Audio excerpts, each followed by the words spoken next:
पीछे जात पात को मिटाने के लिए, भेदभाव को दूर करने के लिए भारत का सबसे बड़ा कैंसर का जहर है जात पात।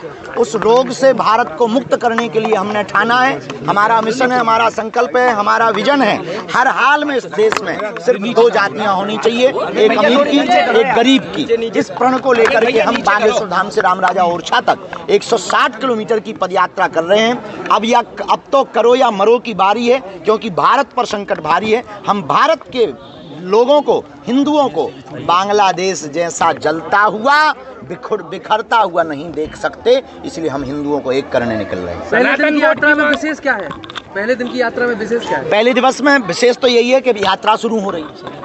दूसरा ये है कि हमारे जैसा आदमी जो 1 किलोमीटर नहीं चलता है, उसने संकल्प लिया 160 किलोमीटर का।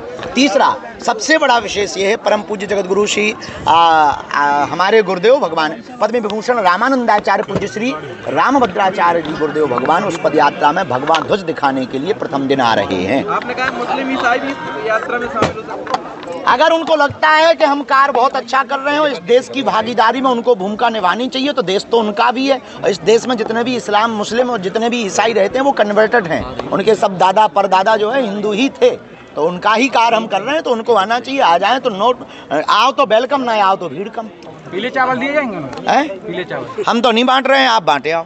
पुष्प वर्षा क्योंकि जब युद्ध होता है, रणक्रांति होती है, तो उसके लिए धर्म युद्ध के लिए बुलाया नहीं जाता। जिसका जमीर जिंदा होता है वो आता है। पुष्प वर्षा को लेकर आपने बात कही है, किस तरह की अपील? दो पहना है हमने 2 अपीलें ये की हैं, प्रार्थना, क्योंकि हमारा संकल्प जो है वो संकल्प जब तक पूर्ण नहीं होता तब तक केवल पद यात्राओं में हम फूल माला नहीं पहनेंगे। केवल पद यात्राओं में हम फूल माला, स्वागत, सम्मान स्वीकार नहीं करेंगे, क्योंकि हम स्वागत पाने उस यात्रा को शोभा यात्रा बनाने नहीं जा रहे। हम पद यात्रा विचारों की क्रांति जगाने के लिए लेकर जा रहे। फूल माला में फंस जाएंगे फिर विचार कौन देगा?